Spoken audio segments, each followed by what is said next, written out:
असतो मा सद्गमय तमसो मा ज्योतिर्गमय मृत्योर्मा अमृतं गमय।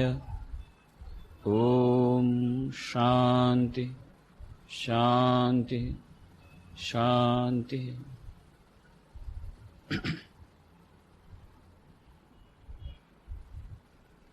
एकाग्रता અને ધ્યાન એ વિષય પર આપણે આ પહેલા 45 ચર્ચાઓ કરી અને તેમાં આપણે જોયું એકાગ્રતા અને ધ્યાન આપણા દૈનંદિન જીવન માટે તેમજ આધ્યાત્મિક જીવન માટે કેટલા મહત્વના છે, તેઓ કેવી રીતે એકબીજાના પરિપૂરક છે, એકાગ્રતા અને ધ્યાન પ્રાપ્ત કરવાના વિભિન્ન ઉપાયો, ધ્યાનના વિભિન્ન પ્રકારો, એકાગ્રતા અને ધ્યાનનો અભ્યાસ જ્યારે કરીએ ત્યારે કેટલા પ્રકારની બાધાઓ આવે છે, એ બાધાઓનું નિરાકરણ કેવી રીતે થાય, આ વિષય પર આપણે વિસ્તારથી ચર્ચા કરી અને આપણે કહી રહ્યા હતા કે એકાગ્રતા અને ધ્યાન એના અભ્યાસમાં આપણે એક વાત જે યાદ રાખવાની છે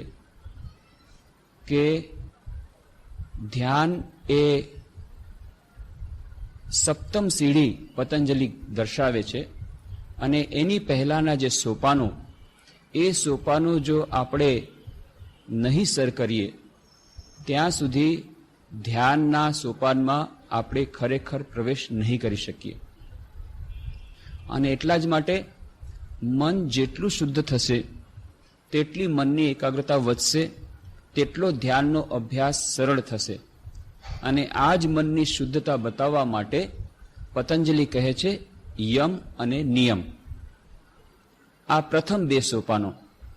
અને યમ અને નિયમોના સોપાનો કેવી રીતે મહાપુરુષોના જીવનમાં જ્યારે આવે છે, એ પછી ભગવાન મહાવીર હોય કે ભગવાન બુદ્ધ હોય કે શ્રી રામકૃષ્ણ હોય કે સ્વામી વિવેકાનંદ હોય, તો એ સોપાનો જ્યારે આવે છે ત્યારે એકાગ્રતા અને ધ્યાન અત્યંત ઉચ્ચ અવસ્થામાં પરિણમે છે.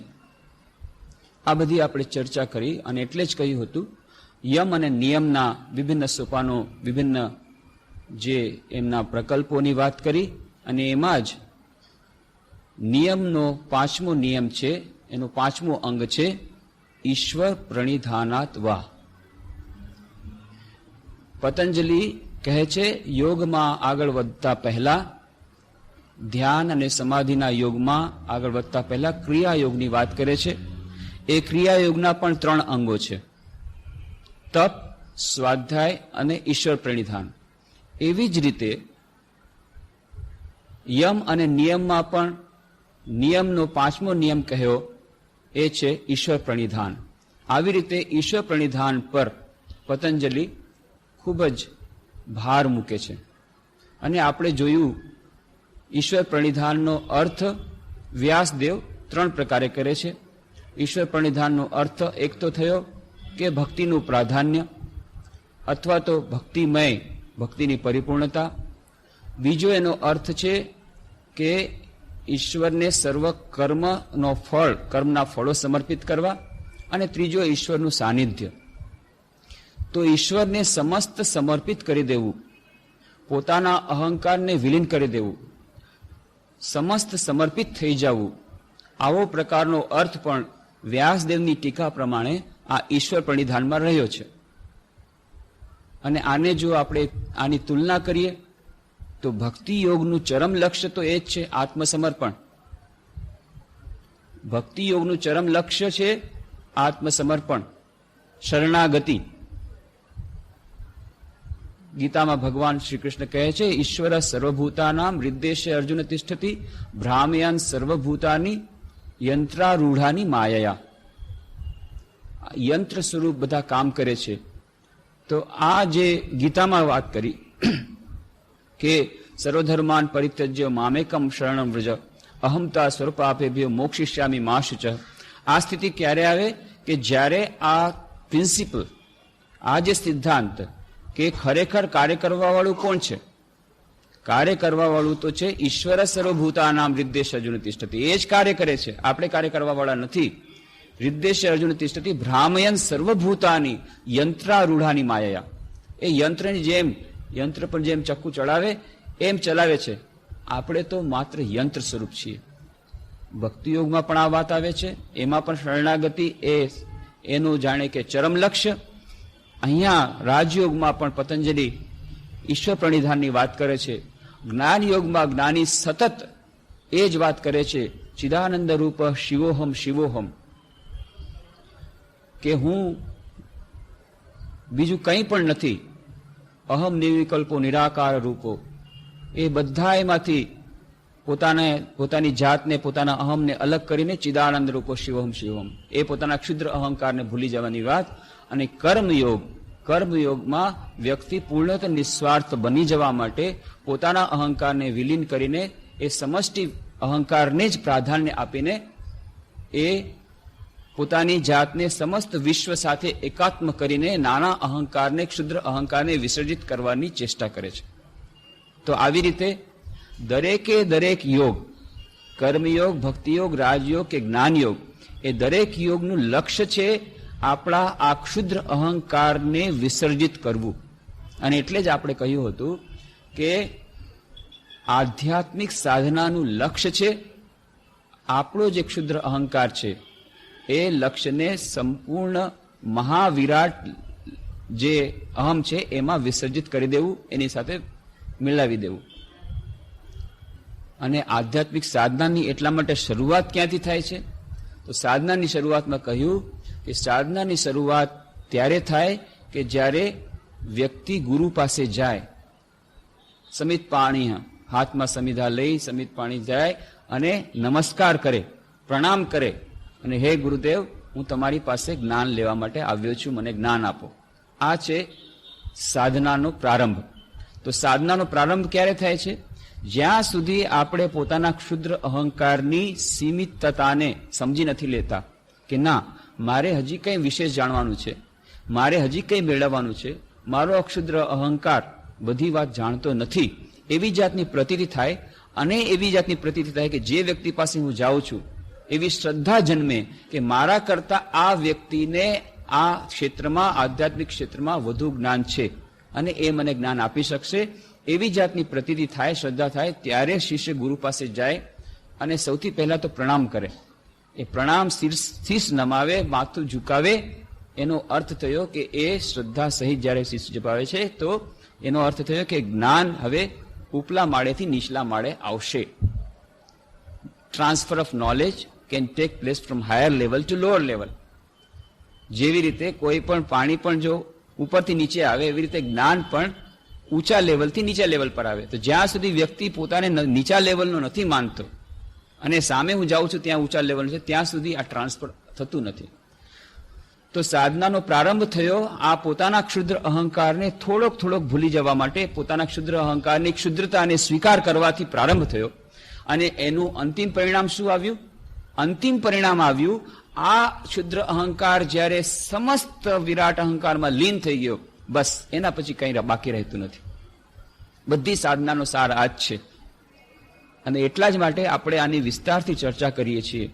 આપણે વેસ્ટર્ન સાયકોલોજીસ્ટ શું કહે છે આ ઈગો વિશે, આ આઈ વિશે, આ જે સ્વની વાત આપણે કરીએ છીએ, સ્વ, આ સ્વ એ શું છે, આ આઈ શું છે? તો શ્રી રામકૃષ્ણ જેને કાચો અહંકાર અને પાકો અહંકાર એ બેનો ભેદ કરતા, મોડર્ન સાયકોલોજીસ્ટ આને કેવી રીતે ઈગો અને ઇગોટિઝમ આ બંને વચ્ચે કેવી રીતે ભેદ કરે છે, સેલ્ફિશનેસ અને ઇગોટિઝમ વચ્ચે કેવી રીતે ભેદ કરે છે, એ બધી આપણે વિસ્તારથી ચર્ચા કરી. કે મેસ્લો પોતાનો જે અનુભવ બતાવે છે કે પ્રિમિટિવ સોસાયટીમાં પણ અનસેલ્ફિશનેસ છે, પણ એ નિસ્વાર્થતા શેની છે?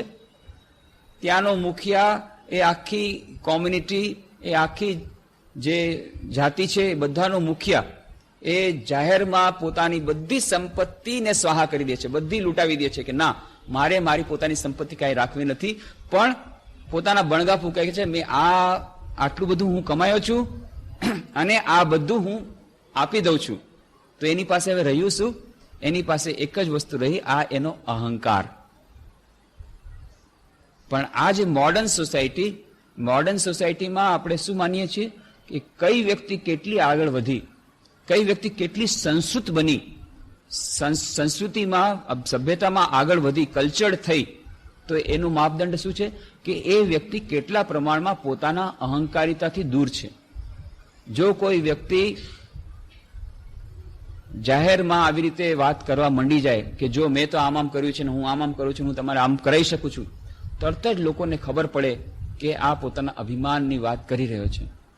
તો કમસે કમ સુસંસ્કૃત સમાજમાં આવી રીતે ગ્રોસ ઇગોઇઝમથી તો લોકો દૂર રહે છે. ભલે એની પાછળ પણ ક્ષુદ્ર અહંકાર તો હોય જ છે કે દાન દેતી વખતે મારું નામ જરૂર આવવું જોઈએ, છાપામાં આવો ફોટો આવવો જોઈએ, અથવા પાર્ટીઓ જરૂર લગાડવું જોઈએ કે આટલું સીટ જે આ દાન આપ્યું છે. એ બધી ભાવના તો રહેલી જ છે, પણ છતાં પણ એ ભાવના પણ બની શકે એટલું છુપાવવાનો પ્રયત્ન તો સુસંસ્કૃત સમાજમાં થાય છે કે ના, મારો અહંકાર ઓછો છે એટલું હું બતાવું. તો અનસેલ્ફિશનેસ બાહ્ય રીતે તો લાગે છે કે કોઈ બહાર બધો સમાજ સેવા ખૂબ કરી રહ્યો છે, પણ એ સમાજ સેવા જે કરી રહ્યો છે એનો અર્થ એ નથી કે ઈગોલેસ છે. બની શકે એનો અહંકાર વધારે છે, પોતાના અહંકારને પુષ્ટ કરવા માટે બીજાની સેવા કરે છે. તો ઇગોઇઝમ અને અનસેલ્ફિશનેસ આ બંનેમાં ભેદ છે. ઇગોલેસનેસ અને અનસેલ્ફિશનેસમાં ભેદ છે. ઇગોઇઝમ અને સેલ્ફિશનેસમાં પણ ભેદ છે. કોઈ વ્યક્તિ બાહ્ય રીતે લાગે કે નિસ્વાર્થ છે, ઓહો કેટલા મોટા સમાજ સેવી છે, પણ એ સમાજ સેવા કરવાની પાછળ જો એની ભાવના પોતાના અહંકારને પુષ્ટ કરવાની હોય કે લોકો મને કહે હો હું કેટલો મોટો સમાજ સેવી છું, મેં આટલું બધું દાન આપ્યું છે, હું આટલું બધું કામ કરું છું, દિવસ રાત પોતાના અહંકારની એ સેવા કરી રહ્યો છે, બીજાની સેવા નથી કરી રહ્યો. તો એક વ્યક્તિ બાહ્ય રીતે જોતા, ઉપલી રીતે જોતા નિસ્વાર્થી થઈ શકે છે, પણ અહંકારી થઈ શકે છે. બીજી વ્યક્તિ કદાચ એ કોઈ બહારની સેવા નથી કરતો, બહારથી લાગે આ તો સ્વાર્થી છે, સેલ્ફ સેન્ટર્ડ છે, દિવસ રાત ભજન કરે છે, ફક્ત ધ્યાન કરે છે, આ તો કોઈ સેવા નથી કરતો. પણ એ જો ત્યાં પોતાની ચેમ્બરમાં બેસીને, પોતાની જગ્યાએ બેસીને, પોતાના ઓરડામાં બેસીને સમસ્ત વિશ્વ માટે પ્રાર્થના કરી રહ્યો હોય, સમસ્ત વિશ્વના કલ્યાણની પ્રાર્થના કરી રહ્યો હોય, તો એ નિસ્વાર્થ સેવા કરી રહ્યો છે. તો નિરહંકારિતા બાહ્ય રીતે તો લાગે છે તો ખૂબ અહંકારી છે, કોઈની સાથે વાત નથી કરતી, એવા વ્યક્તિ કોઈની સાથે વાત નથી કરતો, અલગ અલગ અળગોળગો રહે છે, સોશિયલ નથી, એકદમ અનસોશિયલ. બહાર જોતા લાગે છે કે આ તો સ્વાર્થી છે, સેલ્ફ સેન્ટર્ડ છે, પણ એ વ્યક્તિ પોતાની સાધનામાં રત છે, અને પોતાની સાધનામાં રત રહીને એ વિશ્વના કલ્યાણની જો પ્રાર્થના કરતું હોય તો પછી એ નિરહંકારી છે અને ખરી રીતે નિસ્વાર્થ છે. તો આવી રીતે નિસ્વાર્થતા બાહ્ય રીતે જે લાગે એ નિસ્વાર્થતા ન પણ હોઈ શકે. બાહ્ય રીતે કોઈ બહુ સમાજ સેવા કરતો એનો અર્થ એ નથી કે નિરહંકારી છે, અને બાહ્ય રીતે કોઈ સેલ્ફ સેન્ટર્ડ લાગતો એનો અર્થ એ નથી કે અહંકારી છે કે એ સ્વાર્થી છે. તો નિરહંકારિતા, ઈગો અને ઇગોટિઝમ, અને સેલ્ફિશનેસ અને અનસેલ્ફિશનેસ, આ બધા વચ્ચેનો આપણે ભેદ જોવાનો પ્રયત્ન કર્યો હતો. અને આપણે જોયું હતું કે કોઈ પણ સાધનાનો પ્રારંભ એ ઈગો, આ જે અહંકારિતા અને અહંકારિતા વચ્ચેનો ભેદ પણ આપણે જોવાનો પ્રયત્ન કર્યો હતો. તો જેટલી આપણી અહંકારિતા ઓછી થતી જશે એટલા પ્રમાણમાં આપણે સાધનામાં આગળ વધતા જશું. અને એટલા જ માટે આપણી પાસે એક બહુ સરસ ચાવી આવી ગઈ જોવાની, આપણે આધ્યાત્મિક સાધનામાં આગળ વધી રહ્યા છીએ કે નહીં. તો બસ ચાવી આ જ આવી ગઈ, આપણા જે ક્ષુદ્ર અહંકારથી આપણે કેટલા પ્રમાણમાં વેળગા થયા છીએ. આપણા જે નાનો અહંકાર છે, ક્ષુદ્ર અહંકાર છે, અહંકારિતા જેને કહે છે, એ અહંકારિતા થોડી થોડી ઓછી થઈ રહી છે, અને ધીરે ધીરે એ વિરાટ અહંકારિતા વિરાટ અહમની સાથે ભેળવાની તૈયારી કરી રહી છે.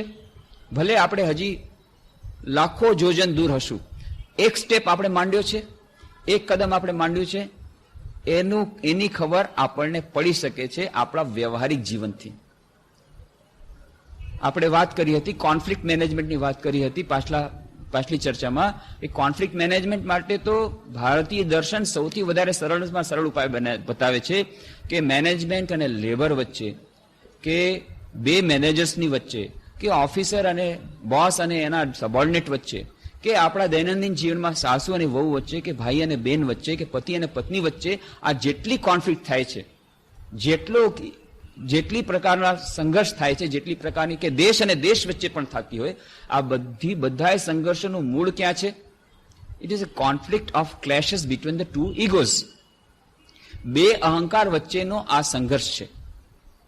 સાસુ કહે છે આમ થવું જોઈએ, વહુ કહે છે આમ થવું જોઈએ, પતિ કહે છે આમ જ ચાલવું જોઈએ, પત્ની કહે છે આમ ચાલવું જોઈએ, મેનેજર કહે છે મેં આમ કહ્યું તું કેમ ન કર્યું, બોસ એ કહે છે આમ કરું તું, આ હું કહું છું આ બરાબર છે, આ બરાબર છે. Basically it is the conflict between the two egos. બે અહંકાર વચ્ચેની આ લડાઈ છે.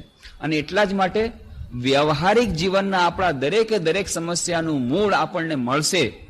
લાંબે ગાળે જો ખૂબ ઊંડાઈથી વિચાર કરશું, દરેક સમસ્યાના મૂળમાં આ અહંકારની સમસ્યા રહેલી છે.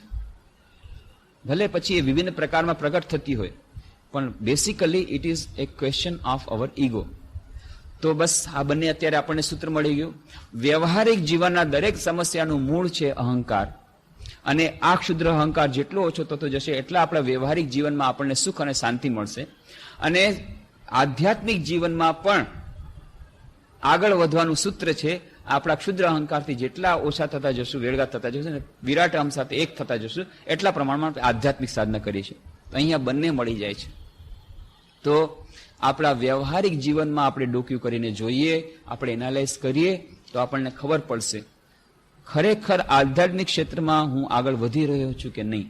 જો હું આધ્યાત્મિક ક્ષેત્રમાં આગળ વધી રહ્યો છું, પછી રાજયોગ, ભક્તિયોગ, કર્મયોગ, જ્ઞાનયોગ, ગમે તે યોગની હું સાધના કરતો હું, એકાગ્રતા અને ધ્યાનની જો હું સાધના કરતો હું, 40 વર્ષોથી હું દરરોજ ધ્યાનની સાધના કરું છું, પરિણામ શું? કઈ ઉન્નતિ થાય છે કે નહીં? કેટલાક લોકો એમ માને છે કે ભાઈ હજી સુધી કુંડલીની જાગરણ નથી થયું, તો કેવી રીતે સમજવું કે ધ્યાનમાં આગળ વધ્યા, કે જ્યોતિનો દર્શન નથી થયું, ફલાણી વ્યક્તિ 3 દિવસમાં સમાધિ દર્શન થઈ ગયા અને સમાધિ થઈ ગઈ, અને હું 40-20 વર્ષોથી સાધના કરું છું, કાંઈ હજી એક નાનકડી પણ સમાધિ નથી થઈ. નિર્વિકલ્પ સમાધિની તો વાત અલગ છે કે હું કુંડલીની જાગરણ નથી થયું. આ બધી વાતો પર જવાથી નહીં ચાલે. કેટલા પ્રકારના ભ્રાંતિ દર્શન થઈ શકે છે એની વાત પતંજલિ કહે છે. એ બધી ભ્રાંતિ થઈ શકે. અને કુંડલિની એવી કંઈ નથી કે જેને તમે ધક્કો મારીને ઉપર ચડાવી શકો. એ બધી વાત ખોટી છે.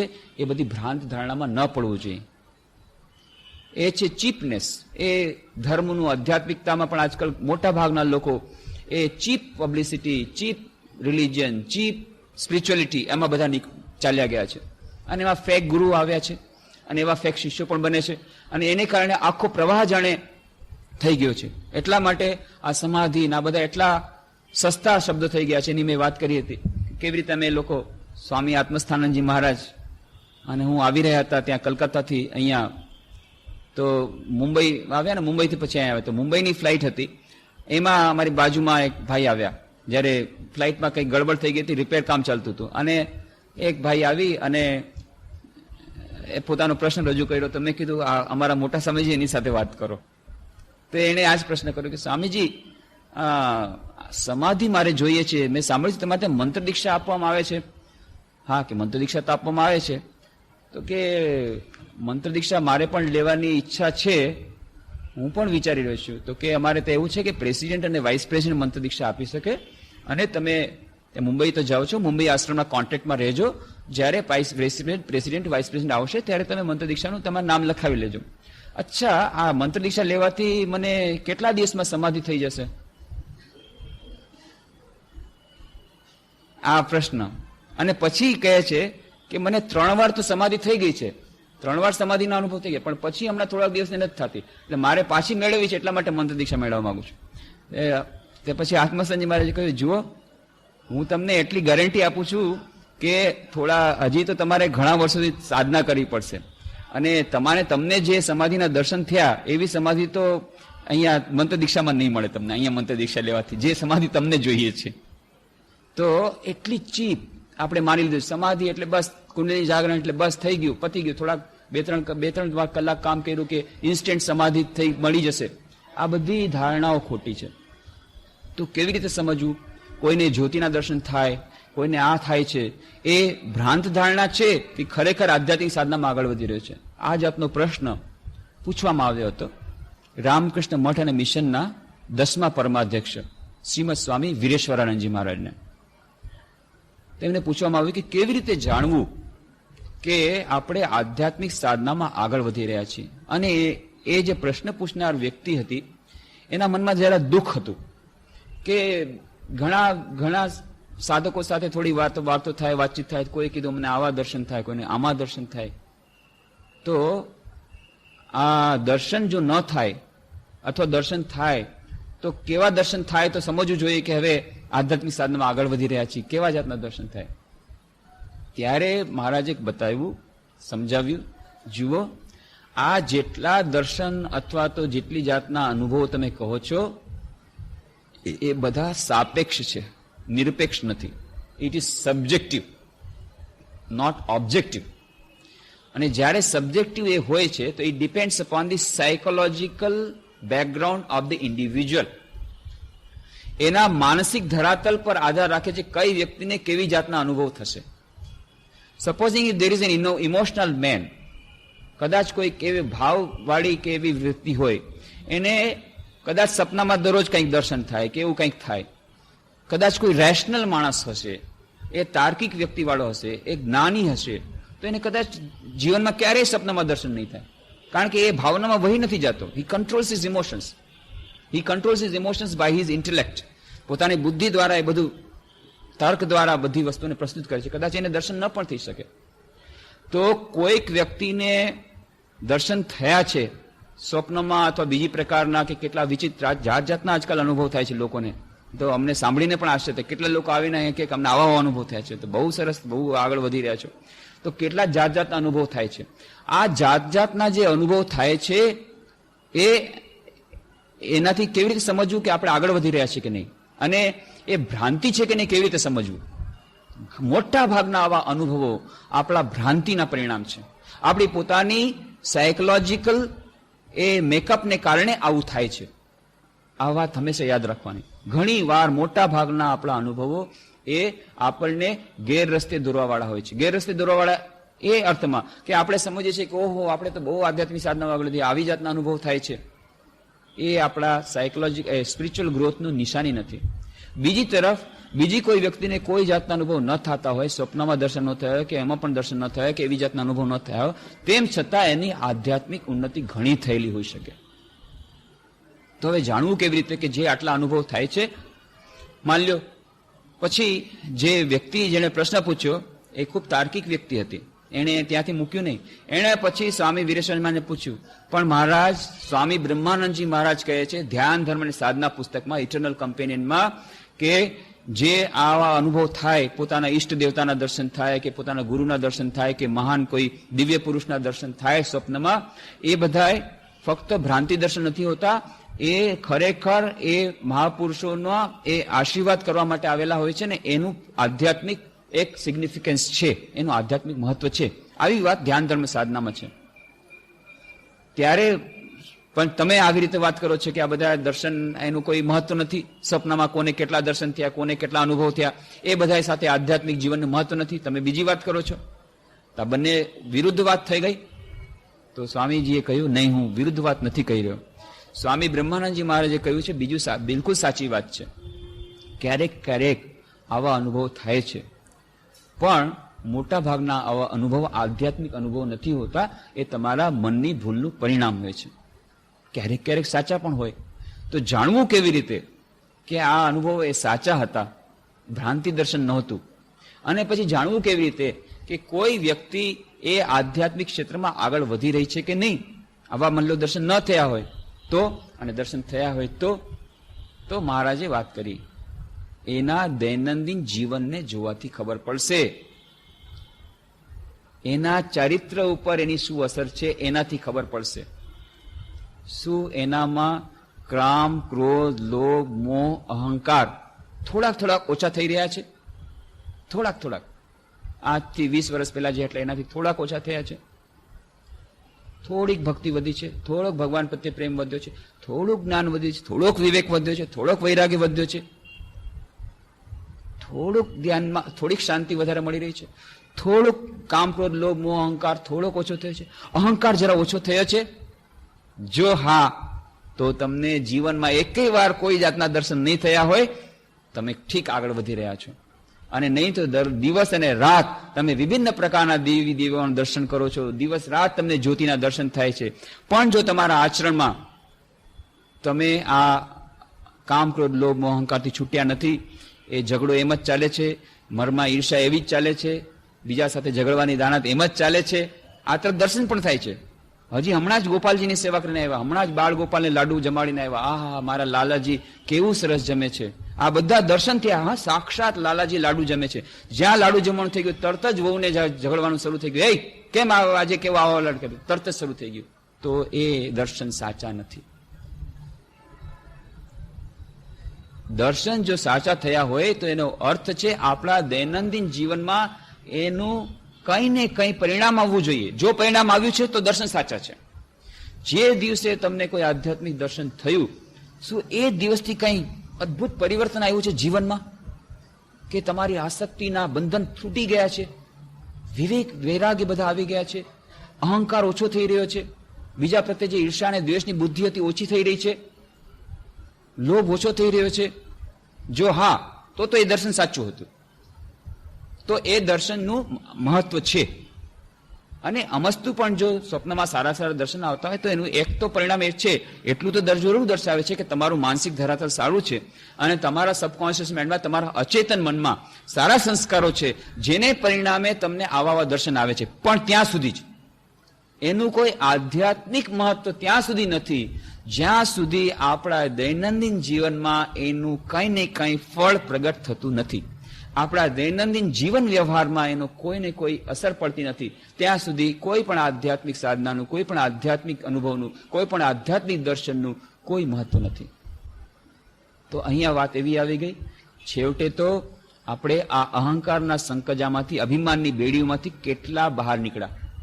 કારણ કે જો અહંકાર, ક્ષુદ્ર અહંકારને તોડવાની જ વાત હોય, છેલ્લે વિરાટ અહંકારમાં વિલીન કરવાની વાત હોય, તો આપણે આ અભિમાનની બેડીમાંથી દૂર થવું પડશે. પણ અહીંયા એક વાત જે આપણે વિચારી હતી કે અભિમાનના બેડેમાંથી દૂર થવું, એનો અર્થ એ નથી કે આપણે પોતાને દુર્બળ માનીએ, નિર્બળ માનીએ, અરે હું તો અહીં કાંઈ નથી. એ વાત નથી. ખૂબ આત્મશ્રદ્ધા, ખૂબ આત્મવિશ્વાસ, આગળ વધવાની ખૂબ તમન્ના. તો આપણે એ જ કહ્યું હતું, અહંકાર અને અહંકારિતા આ બંને વચ્ચેનો ભેદ જાણવો પડશે. આપણા અહંકારને આપણે ખૂબ પુષ્ટ કરવો પડશે, મેચ્યોર ઈગો કરવો પડશે. એટલા જ માટે ગીતાની વાત કરી હતી. 2 વખત તો અહંકારને એ પ્રકૃતિના એક રૂપ રીતે કહ્યું ગીતાએ. એક વખતે અહંકાર અષ્ટ પ્રકૃતિના એક રૂપે, અને એક વાર કહ્યું કે આ ક્ષેત્રનો એક અંશ છે આ અહમ. એ અહમ સાચો, એ ઈગો, આઈ. એ આઈના બેસિસ ઉપર તો આપણે આગળ વધી રહ્યા છીએ. મારામાં અને તમારામાં જે ભેદ છે, આ વ્યક્તિત્વનો વિકાસ ક્યારે થાય? વ્યક્તિત્વનું સબસ્ટેટમ, એનું જે ફાઉન્ડેશન છે આઈ, અહમ, સ્વ. આ જે સ્વને વધારે વધારે પુષ્ટ કરવો પડે. આ સ્વ, આઈને, અહંકારને વધારે મેચ્યોર કરવો પડે. અને આઈને હા હું છું, એટલે હું અલગ છું બધાને, મારી પોતાની ઓરિજિનલિટી છે, મારી પોતાની કંઈક વિશેષતાઓ છે, અને આ વિશેષતાઓને ખીલવવાનો વધુ પ્રયત્ન કરીશ તો હું જરૂર આગળ વધીશ. વિલ પાવર, આ વિલ પાવરને ડેવલપ કરવાનો છે. વિલ પાવર ક્યાંથી આવશે? જો મારામાં અહંકાર નહીં હોય તો અહંકાર હશે તો જ વિલ પાવર. નહીં, મારે આ કરીને રહેવું છે. હું દરરોજ સવારના જરૂર ઉઠીશ. કેમ નહીં ઉઠી શકું? દરરોજ સવારના બ્રહ્મ મુહૂર્તમાં જરૂર ઉઠીશ. હું પરીક્ષામાં જરૂર મહેનત કરીશ. હું આટલામાં જરૂર આગળ વધીશ. હું સાધનામાં જરૂર આગળ વધીશ. હું જરૂર આટલી મહેનત કરીશ. તો સાધનામાં આગળ વધવા માટે પણ વિલ પાવરની જરૂર છે, એના માટે પણ અહમની જરૂર છે. તો અહમની તે જરૂર છે, પણ સાધનાનું અંતિમ લક્ષ્ય છે અહંકારિતાને સંપૂર્ણ વિસર્જિત કરવાનું. એ પણ યાદ રાખવું પડે. તો અહમને પુષ્ટ કરવાનો છે, અહંકારિતાને દૂર રાખવાની છે. એનો અર્થ છે આપણા જે વિશિષ્ટતા જે આપણી છે એને તો આપણે એને પુષ્ટ કરવી પડશે. અહંકાર જે છે એના બેસિસ ઉપર, એને ફાઉન્ડેશન રાખીને, એના પાયા પર આપણે આખું વિલ પાવર રાખી આખું ચણતર કરવાનું છે સાધનાનું. દૈનંદિન જીવનમાં, આપણા વ્યવહારિક ક્ષેત્રમાં પણ આપણે વધવા માટે આ અહંકાર ઉપર આપણે આગળ વધવું પડશે. જો અહંકાર નહીં હોય તો જેટલું બધું આપણે, જેટલું પ્રગતિ થઈ રહી છે, એ પ્રગતિ, વ્યવહારિક ક્ષેત્રમાં પ્રગતિ, એનું મુખ્ય કારણ એ છે અહંકાર. કોમ્પિટિશન યોજવામાં આવે છે, તો કોમ્પિટિશનમાં કોણ ભાગ લે છે? જ્યારે એક વ્યક્તિ કહે છે નહીં, હું આગળ વધીશ, હું સૌથી વધારે ફાયરિંગ વધારે સારું કરી શકું છું, હું સૌથી વધારે દોડી શકું છું, હું સૌથી વધારે ચાલી રમી શકું છું, સૌથી વધારે તરી શકું છું. આ જે અહમ છે, એ અહંકાર જો નહીં હોય તો કોઈ કોમ્પિટિશનમાં ભાગ જ ન લે. અને આ અહંકાર છે એટલા માટે કોમ્પિટિશન યોજવામાં આવે છે, અને કોમ્પિટિશન યોજવામાં આવે છે એટલે લોકો આગળ વધે છે, પોતપોતાના ક્ષેત્રમાં ઝળકી ઉઠે છે. પ્રમોશનની તો પછી વાત જ ન રહે. પ્રમોશન દેવામાં આવે છે શું કરવા, કે પ્રમોશન દેવામાં આવે છે કોઈકને અવશ્ય ક્યારેક ક્યારેક સ્યુડો પ્રમોશન દેવામાં આવે, એનું ડેઝિગ્નેશન બદલી દેવામાં આવે, એવું પણ થાય. પણ એ પ્રમોશન સ્યુડો પ્રમોશન હોય કે પ્રમોશન હોય, એક અર્થ શું છે, એને એના અહંકારને પુષ્ટ કરવા માટે કે આગળ વધે, એને મોટિવેશન મળે. તો મોટિવેશનનું તો એક મોટા મોટી મોટિવેશન છે. મેસ્લોની થિયોરી પણ કહે છે કે ઈગો સેટિસ્ફેક્શન એ તો આવે જ છે. તો જ્યારે રોટી કપડા મકાન આપણી ભૌતિક સમૃદ્ધિ એને જ્યારે પુરવણી થઈ ગઈ, ત્યારે મેનેજમેન્ટમાં પણ એ લોકો જ્યારે પ્રમોશન આપે અથવા તો એને આગળ વધવા હોય, એને મોટિવેટ કરવો હોય, એને વધારે કામ એની પાસે લેવડાવવું હોય, તો આ અહંકાર હોય ત્યારે જ કરાવી શકે. જેનામાં અહંકાર હોય કે ભાઈ હા તમે મોટા થઈ ગયા, કારણ કે હવે એની પાસે ગાડી છે, પૈસા છે, તમે એને વધારે પૈસા આપશો તો કે વધારે કામ કરવાનું. એક ઓર્ડિનરી લેબર એની પાસે તમારે વધારે કામ કરવા હોય તો તમે એને કહી શકો કે ભાઈ તને દરરોજ 30 રૂપિયા મળે છે, આટલું કામ વધારે કરશો તો એને 50 રૂપિયા મળશે, તો એ વધારે કામ કરશે. એક મેનેજરને તમે કહો તને 10,000 રૂપિયા મળે છે, તને 12,000 આપશું, તું આટલું વધારે કામ કર, આટલી જગ્યા વધારે ટુરિંગ કરતું નહીં કરે. પણ એને એમ કહેવામાં આવે ઓહ તમારું આમ રિકોગ્નિશન કરવામાં આવશે, તમને ફલાણો એવોર્ડ આપવામાં આવશે, તમારું ફોટો તમારે પત્રિકામાં છપાશે. આ બધું ઈગો સેટિસ્ફેક્શન, એ અહંકારની પુષ્ટિ કરવા માટે તો પછી એનું મોટિવેશન થાય છે. તો બેસિક મોટિવેટિંગ ફેક્ટર દૈનંદિન જીવનના વ્યવહારિક જીવનમાં પણ એ ઈગો છે. તો એ ત્યાં સુધી આપણા વ્યવહારિક ક્ષેત્રમાં આગળ વધવા માટે આપણને આ અહંકાર સહાય કરે છે. અને આ અહંકાર છે ત્યારે જ આપણે આપણી સાધનામાં પણ આગળ વધી શકીએ છીએ. નહીં મારે આગળ વધવું જ છે, મારે ગમે તે રીતે પ્રોગ્રેસ કરવો જ છે, એના માટે પણ અહંકાર તો જોશે જ. તો એ અહંકાર આપણે સેવવાનો છે, એ આપણે ભૂલવું ન જોઈએ. પણ સાથે સાથે અહંકારિતા એટલે જે આપણે વાત કરી હતી કાચો અહમ, કે નહીં હું આમ છું, મારું નામ આમ છે અને મારી આ પ્રોપર્ટી આમ છે અને હું જ આગળ વધીશ, બાકી બધાને પાછળ પછાડીને આ જે વિરાટ અહમની સાથે વૈશ્વિક ચેતના સાથે આપણે પોતાને અલગ કરી નાખવા માંગીએ છીએ. જે ઈશ્વરની ચેતના સાથે આપણે પોતાને વિશ્વના જે વિરાટ અહમ સાથે આપણે અલગ કરી નાખવા માંગીએ છીએ, એનાથી આપણે સાવધાન રહેવું પડશે. તો આત્મશ્રદ્ધા અને આત્મસમર્પણ બંને એક સાથે બંનેની સાધના થઈ શકે છે. અને બંને એકબીજાના વિરોધી નથી, બંને એકબીજાના પરિપૂરક છે. આ વાત ખૂબ જ સમજી લેવાની આવશ્યકતા છે. મોટા ભાગના લોકોને મોટા સમય સુધી આ ભૂલ ધારણા હોય છે કે ભાઈ આત્મવિશ્વાસ એનો અર્થ છે અહંકારી બનવું, અને આત્મસમર્પણ હું તો કાંઈ નથી, હું દુર્બળ છું, નિર્બળ છું. નહીં, આત્મવિશ્વાસ આત્મશ્રદ્ધા એ આત્મસમર્પણમાંથી આવશે. જે વ્યક્તિ ખરેખર આત્મસમર્પણ કરે છે એનો આત્મવિશ્વાસ કેટલો મહાન રહેશે. અરે મેં સમર્પણ કર્યું છે કોને? ઈશ્વરને. હું જગન માતા જગદંબા સર્વશક્તિમાન સર્વશક્તિમત્તા જે માં એનો શિષ્ય છું, એનું સંતાન છું. તો મારામાં કેટલો આત્મવિશ્વાસ હોવો જોઈએ. હું સાધારણ વ્યક્તિ નથી, ભગવાનનો ભક્ત છું. ભગવાનને મેં સમર્પણ કર્યું છે. ભગવાનની જેટલી પ્રોપર્ટી બધી મારી છે, ભગવાનની જેટલી શક્તિ બધી મારી છે, ભગવાનની જેટલી વિભૂતિ બધી મારી છે, હું એનો વારસદાર છું. આત્મવિશ્વાસ આવશે આત્મસમર્પણ કરવાથી. અને આત્મસમર્પણથી આત્મવિશ્વાસ આવશે. અને આત્મવિશ્વાસ જેનામાં હશે એ જ આત્મસમર્પણ કરી શકશે. દુર્બળ વ્યક્તિ ક્યારેય આત્મસમર્પણ નહીં કરી શકે.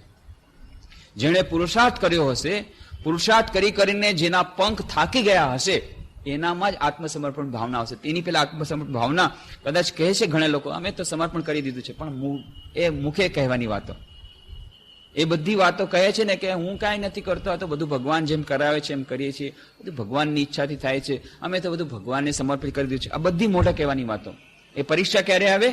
જ્યારે દૈનંદિન જીવનમાં દાખલા મળે, જ્યારે ફેલ થાય ત્યારે બધું ભગવાન, જ્યારે પાસ થાય સક્સેસ થાય, હા મેં કર્યું છે, તરત જ મેં જો હું કેટલું બુદ્ધિમાન છું, કેટલા સરસ નંબર મળ્યા, કેટલો હું બુદ્ધિમાન છું, કેટલો સરસ મારો બિઝનેસ, જોયું મારા જેવું કોઈ છે, આવી રીતે બિઝનેસ કરવું છે, તમે લોકો શું જાણો છો. પણ જ્યારે ફેલ ગયા, આ ભગવાનની ઈચ્છા, ત્યારે ભગવાનની ઈચ્છા, ફેલ થઈ ગયા ભગવાનની ઈચ્છા. તો આ આત્મસમર્પણ નથી, આ આપણી પોતાની જાતને છેતરવાની વાત છે. તો આત્મસમર્પણ આત્મવિશ્વાસ બંને એકબીજાને પરિપૂરક છે. એવી જ રીતે આપણે જ્યારે વાત કરી હતી ઈગો અવેકનિંગની, ગુરુને જ આપણે જ્યારે જઈને સમર્પણ કરીએ છીએ તો ઘણાને લાગે છે અરે ગુરુને સમર્પણ કરી દીધું. ગુરુ કરતા નથી મોટા ભાગના લોકો આધ્યાત્મિક સાધનામાં, એટલા જ માટે ગુરુની પાસે જવું એટલે સમર્પણ કરવું. એટલે પોતાની સ્વતંત્રતા ખોઈ દેવી, પોતાના અહંકારને વિસર્જન કરી દેવું, એ તો ન ગમે, તો અભિમાન છોડવું ન ગમે. પણ જે સાચો ગુરુ હોય છે, ક્યારેય ગુરુ એ પોતાના શિષ્યની સ્વતંત્રતા ખૂંચવી લેતો નથી, બલકી એને એની સ્વતંત્રતામાં હજી આગળ વધારે છે. એ સ્વતંત્ર રીતે વિચારતો થઈ જાય અને પોતાના જ મનને પછી પોતાના ગુરુ બનાવી શકે એવી જાતની સાચો ગુરુ હોય છે. કેટલાક ગુરુ તો એવા હોય છે કે શિષ્યને ગુલામ બનાવી દેવા માંગે છે, કે પોતાની સકંજામાં રહે અને દિવસ રાત એની ચરણોમાં જ પડ્યો રહે અને પછી બીજું કાંઈ ચૂકે ચા ન કરી શકે. પણ જે સાચો ગુરુ હોય છે એ તો શિષ્યને ફક્ત એટલી જાતનું જ સહાયતા આપે છે જેનાથી પોતાના પગ ઉપર ઉભો રહી જાય, આત્મ શ્રદ્ધાથી પરિપૂર્ણ થાય અને પોતાના પગ ઉપર ઉભો રહે, પોતાના જ મનને એ પછી ગુરુ બનાવી શકે એવી જાતની ટ્રેનિંગ આપે છે. એની સ્વતંત્રતા ખુશવી લેતો નથી. પણ હા, જ્યારે જુએ છે ગુરુ, જે સાચો ગુરુ હોય, અને શિષ્ય પણ આવી રીતે પોતાના અહંકારને વિસર્જન કરીને સાચી રીતે એ શરણાગત થયો હોય ગુરુના, તો ગુરુ શું કરે છે? ગુરુ ઈગો અવેકનિંગ કરે છે. અને એ ઈગો અવેકનિંગ માટે જ્યારે જુએ છે કે આના અહંકારને કારણે આધ્યાત્મિક સાધનામાં આગળ નથી વધી શકતી આ વ્યક્તિ, ત્યારે એના માટેની યોજના ઘડે છે અને એ અહંકારની દિવાલને તોડે છે. એ ખૂબ જ પેઇનફુલ પ્રોસેસ હોય છે, ખૂબ જ વેદનાદાયક હોય છે. પણ દરેકે દરેક આધ્યાત્મિક સાધકને આ એકાગ્રતા ધ્યાનમાં આગળ વધવું હોય તો, જ્ઞાનમાં આગળ વધવું હોય તો, ભક્તિમાં આગળ વધવું હોય તો દરેકે દરેકને આ ઓપરેશન, સ્પિરિચ્યુઅલ ઓપરેશનમાંથી જવું પડે છે. આ સાધનાના તબક્કામાંથી જવું પડે છે. જ્યારે અભિમાનની દિવાલ તૂટે છે ત્યારે ખૂબ દુઃખ થાય છે, ખૂબ દર્દ થાય છે, ખૂબ પીડા અનુભવાય છે. પણ જ્યાં સુધી આ અભિમાનની કેદની દિવાલ નહીં તૂટે ત્યાં સુધી આ આધ્યાત્મિક ક્ષેત્રમાં એન્ટ્રી, સાચી આધ્યાત્મિક ક્ષેત્રમાં એન્ટ્રી નહીં મળે, ત્યાં પ્રવેશ નહીં મળે. અને એટલા માટે જ્યારે આપણે પોતે આ અભિમાનની દિવાલ તોડવામાં સક્ષમ નથી થતા, અથવા તો પીછેહટ કરીએ છીએ, જરાક આગળ આવીએ, વળી પાછું જ્યાં જોઈને આપણો અહંકાર કહેવાય છે, વળી પાછા આવીએ, ત્યારે ઈશ્વર ખૂબ કૃપા કરીને તોડી નાખે છે. ગુરુદેવ ખૂબ કૃપા કરીને જાણી કરીને તોડી નાખે છે. જેમ આપણે એ ઉદાહરણ આપ્યું હતું મિલારેપા, જે તિબેટીન યોગી, કેવી રીતે ગુરુ એને વાર જાણી કરીને એના અહંકાર ઉપર આઘાત મૂકીને આઘાત મારી અને એને એકદમ જે હજારો વર્ષોની તપસ્યા એક થોડાક વર્ષોમાં કરાવી અને સંપૂર્ણ જ્ઞાન એને આપી દે છે. અને એવા ઘણા બધા ઉદાહરણો. આ જે જ્યાં સુધી એ અહંકારની જે દિવાલ એ તૂટતી નથી ત્યાં સુધી એ આધ્યાત્મિક ક્ષેત્રમાં આગળ નથી વધતી ગાડી આધ્યાત્મિકતાની. એટલા માટે ગુરુદેવ આવી રીતનું કરે છે. સ્વામી યતીશ્વરાનંદજી મેડિટેશન ઇન સ્પિરિચ્યુઅલ લાઈફ, જેમનું પુસ્તક આપણે કહ્યું, બહુ સરસ પુસ્તક, એમાં વાત કરે છે, પોતાની જ વાત એમના જીવન માટે આપેલી છે, એમનું જીવન ચરિત્ર એમાંની વાત કરે છે. એમાં એ વાત આપેલી છે કે યતીશ્વરાનંદજી મહારાજ, સ્વામી બ્રહ્માનંદજી મહારાજ, રામકૃષ્ણ દેવના સાક્ષાત શિષ્ય સ્વામી બ્રહ્માનંદજી મહારાજ, એના શિષ્ય. અને બ્રહ્માનંદજી મહારાજ તો બધું જાણે છે, એમની સેવા કરી રહ્યા છે અને એમને એમના ચરણોમાં જ રહેવું છે, એમની સેવા કરવી છે યતીશ્વરાનંદજી મહારાજને. આ તરફ બેલુર મઠમાં છે, ખૂબ આનંદમાં છે, ગુરુની સેવા કરી રહ્યા છે, ગુરુના સાનિધ્યમાં છે. પણ બ્રહ્માનંદજી મહારાજ જુએ છે કે આને પ્રગતિ કરવી હશે તો જ્યાં સુધી એની અહંકારની જે દિવાલ છે નહીં તૂટે ત્યાં સુધી એ ક્ષેત્રમાં આગળ નહીં વધે. આ તરફ વાતચીત થઈ રહી છે એમને યતીશ્વરાનંદજી મહારાજને, ત્યાં માયાવતી અમારો આશ્રમ છે, ત્યાં પ્રબુદ્ધ ભારતની ઓફિસ છે, પ્રબુદ્ધ ભારતમાં સંપાદક તરીકે એમની પોસ્ટિંગ કરવાની છે. તો સ્વામી માધવાનંદજી મહારાજ ત્યારે જનરલ સેક્રેટરી હતા અને બીજા બધા જે વરિષ્ઠ સંન્યાસી એ બધા મળીને નક્કી કર્યું કે યતીશ્વરાનંદજી મહારાજને પોસ્ટિંગ કરવી. અમારે તો ટ્રાન્સફર ગમે ત્યારે થઈ શકે, ગમે ત્યાં પોસ્ટિંગ થઈ શકે, એના માટે તૈયાર રહેવું પડે. જો તૈયાર ન હોય એનો અર્થ છે તમારો ઈગો છે, પોતાનો અહંકારિતા, ઓબિડિયન્સ નથી આવ્યું, એના અર્થ આધ્યાત્મિક ક્ષેત્રમાં પ્રવેશ નથી થયો. તેના માટે તૈયાર રહેવું પડે. ગમે ત્યારે ગમે ત્યાં ટ્રાન્સફર થઈ શકે અને એના માટે તૈયાર રહેવું જોઈએ. તો યતીશ્વરાનંદજી મહારાજને એમણે લોકોએ વિચાર કર્યો છે ત્યાં પ્રબુદ્ધ ભારતમાં એડિટર તરીકે મોકલાવશે, માયાવતી મોકલાવશે. યતીશ્વરાનંદજી મહારાજને જરા ઈચ્છા નથી. એમની ઈચ્છા છે હું ગુરુદેવ પાસે રહું, એમની સેવા કરું અને આના સાનિધ્યમાં ખૂબ આનંદ આવે છે, મારી આધ્યાત્મિક પ્રગતિ ખૂબ થાય છે. એમને ત્યારે એમ થાય છે કે જો હું પ્રબુદ્ધ ભારતના એડિટર તરીકે જઈશ તો મારી આધ્યાત્મિક પ્રગતિ અટકી જશે અથવા તો ઓછી થઈ જશે, અહીંયા મારી પ્રગતિ બહુ થઈ રહી છે. એ જવા નથી માંગતા, એ તૈયાર નથી થતા. આ તરફ બ્રહ્માનંદજી મહારાજ કાંઈ કહેતા નથી, કાંઈ કીધું નહીં, એ જોઈ લીધું. પ્રણામ કરવા આવે છે, એમને જોઈ લીધું. હજી આનામાં આ ઓબિડિયન્સની ભાવના આવી નથી. એમની સાથે કાંઈ ડાયરેક્ટ વાત નથી થઈ, પણ એમને ખબર પડી ગઈ હજી પણ એ આધ્યાત્મિકતાની એ પ્રગતિમાં આ દિવાલ બાધક છે. એક દિવસે યતીશ્વરાનંદજી મહારાજ કહે છે, સ્વામી તુર્યાનંદજી મહારાજ અન્ય ગુરુભાઈ હતા, રામકૃષ્ણ દેવના અન્ય શિષ્ય હતા, સ્વામી વિવેકાનંદના ગુરુભાઈ એ પણ હતા. એમની કંઈક નાનકડી સેવા કરી રહ્યા છે. અચાનક જાણે હૃદયમાંથી અંદરથી એવી વેદના આવી, કંઈક વિચિત્ર પ્રકારનો અનુભવ થયો અને એમ લાગ્યું કે જાણે અહંકારની બેડીઓ ફટાફટ તૂટી રહી છે. અને એનાથી એટલી બધી વેદના થઈ કે જોર જોરથી ધ્રુસકે ધ્રુસકે રડવા માંડ્યા. ખબર નથી એમને, અચાનક પોતાની મેળા જ અંદરથી એવો ભાવ આવ્યો અને ધ્રુસકે ધ્રુસકે રડવા માંડી ગયા. ઘણી વાર સુધી રડ્યા. રડ્યા પછી અચાનક એમનું મન એકદમ શાંત થઈ ગયું. જાણે કે અંદરથી કંઈક હતું એ ચાલ્યું ગયું, અંદરથી કંઈક હતું એ તૂટી ગયું. અને બીજે દિવસે સવારે જ્યારે પ્રણામ કરવા આવ્યા હતા બ્રહ્માનંદજી મહારાજને, અને બ્રહ્માનંદજી મહારાજે આટલા દિવસ સુધી કાંઈ નહોતું કહ્યું કે તે સાંભળ્યું તને ત્યાં માયાવતીમાં પ્રબુદ્ધ ભારતના એડિટર તરીકે મોકલવા માંગે છે આ લોકો. હા મહારાજ. તે શું નક્કી કર્યું? મહારાજ હું જરૂર જઈશ. વાહ બેટા વાહ, બહુ સરસ, હું તારા ઉપર ખૂબ પ્રસન્ન થયો છું. આવી જ જાતનું ઓબિડિયન્સ જોઈએ, આવી જ જાતનો અધિકાર. ખૂબ આશીર્વાદ આપ્યા હૃદયથી. અને પછી યતીશ્વરાનંદજી મહારાજ કહે છે, પણ હું જઈશ, મને તો આઈડિયાઝ આવતા નથી, આટલા બધા એડિટર લખવા પડશે, આટલું બધું સંપાદકીયને બધા લખવા પડશે. ડીપ થિંકિંગ કરજે, એટલા બધા આઈડિયાઝ આવશે તો તને સંભાળી નહીં શકે. અને પછી બ્રહ્માનંદજી મહારાજના આશીર્વાદથી તો ખૂબ સરસ સરસ એમને એડિટર લખ્યા, પ્રબુદ્ધ ભારતના એ એડિટર બન્યા, અને એના પછી તો વિદેશમાં ગયા. આ બધું ગુરુદેવના આશીર્વાદથી. પણ એમને કહ્યું કે મેં સાફ જોયું કે જે દિવસે આ વાત થઈ એ વાત જો પહેલા દિવસે થઈ હોય તો તરત જ કે નહીં, હું નહીં, આપને છોડીને નથી જવા માંગતો, હું કોઈ હિસાબે નહીં જાઉં. પણ એની પહેલી રાતના જ આવી રીતે અનકોન્શિયસલી, એમને ખબર પણ નથી કેવી રીતે અંદરની દિવાલો જાણે તૂટી રહી છે. પછી પાછળથી ખબર પડી આ ગુરુદેવની કૃપાથી થયું. ગુરુદેવે કૃપા કરીને એમના અંદરની બધી દિવાલ તોડી નાખી. આપણને ત્યારે ખબર પડતી નથી, પણ ક્યારેક ક્યારેક ઈશ્વર જ્યારે ભક્તો ઉપર કોઈ જાતની આફત મોકલે છે, કોઈ જાતની વિપત્તિ મોકલે છે, અથવા તો કોઈક પાસેથી નિંદા કરાવે છે. જે આપણે વાત કરી હતી કે સ્વામી વિવેકાનંદ વાત કરે છે ત્યારે આપણને આશ્ચર્ય લાગે, bless the man when they revile you, think how much good they are doing to you by obliterating your rascal ego. આપણને સમજમાં નથી આવતું. સ્વામી વિવેકાનંદ આવી વાત કરે છે કે જ્યારે કોઈ તમને નિંદા કરે, કોઈ તમને વઢે, કોઈ તમારે ટીકા કરે, ત્યારે સમજવું એ તમારો ખૂબ ઉપકાર કરી રહ્યો છે. તમારા ભીતરમાં જે અહંકાર છે, ક્ષુદ્ર અહંકાર, એને ભૂસાવવાના માટે તમને મદદ કરી રહ્યો છે. બહુ માનવું બહુ મુશ્કેલ છે, પણ આ વાત એ આ ઉદાહરણો દ્વારા ખબર પડે છે. એકવાર સ્વામી અખંડાનંદજી મહારાજ, રામકૃષ્ણ દેવના બીજા અન્ય શિષ્ય હતા, એ પણ સ્વામી વિવેકાનંદના ગુરુભાઈ, ત્યાં હતા બંગાળમાં, મુર્શિદાબાદમાં. અને એક દિવસે એક બ્રહ્મચારીને ખૂબ વઢી રહ્યા છે, કોઈ કારણ વગર ખૂબ વઢી રહ્યા છે, અને એ ધ્રુસકે ધ્રુસકે રડી રહ્યો છે એ બ્રહ્મચારી. બીજા બધા લોકોને દયા આવી ગઈ કે મહારાજ તમે આટલા ક્રૂર થઈ ગયા, આટલા તમે પ્રેમાળ. એ તો અખંડાનંદ તો ખૂબ પ્રેમાળ, એકદમ માય ડિયર લો, ખૂબ પ્રેમાળ, બધા સાથે આટલું પ્રેમ કરે, આટલી મજાક કરે, અલગ મલગની વાતો કરે. પણ તે દિવસે આટલું બધું વઢે છે, સમજમાં નથી આવતું.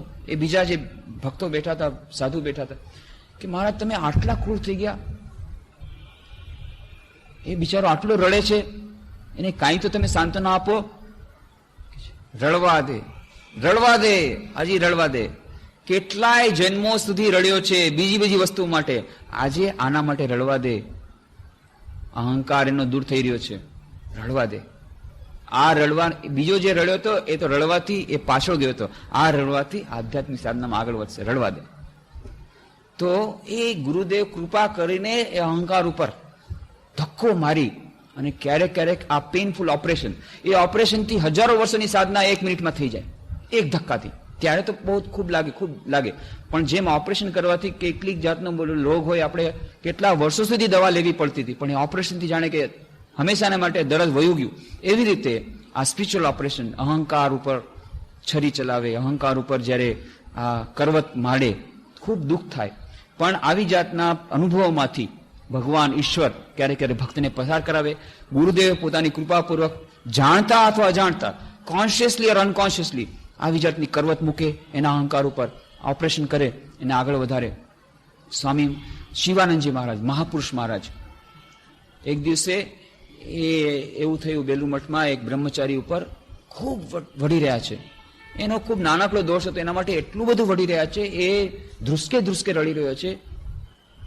અને બાકી બધા લોકોને ખૂબ દયા આવી અને મહાપુરુષ માને કહે છે, મહારાજ તમે આટલું બધું તમે સુકોરા કહો છો, એમ તો આટલું નાનકડા દોષ માટે આટલું બધું કહી રહ્યા છો, આટલું બધું વઢી રહ્યા છો, બિચારો આટલું બધું રડે છે. ત્યાર પછી મહાપુરુષ કાંઈ ન બોલ્યા, ચૂપચાપ રડવા. પછી તેમણે કહ્યું, જો મેં જોયું કે એના મનમાં એક મોટો અહંકારનો પડદો આવવાનો છે, અડધો આવી રહ્યો છે અને મહાન એનું આધ્યાત્મિક નુકસાન થવાનું છે. આ હું જોઈ શક્યો હતો જ્યારે હું ધ્યાન કરતો ત્યારે. અને આનાથી બચાવવા માટે થઈને મેં એને આ ધક્કો આપ્યો છે. અને ઘણા જન્મોના એના કર્મ કપાઈ ગયા અને હવે સીધા આધ્યાત્મિકના રસ્તા ઉપર ચાલ્યો જશે.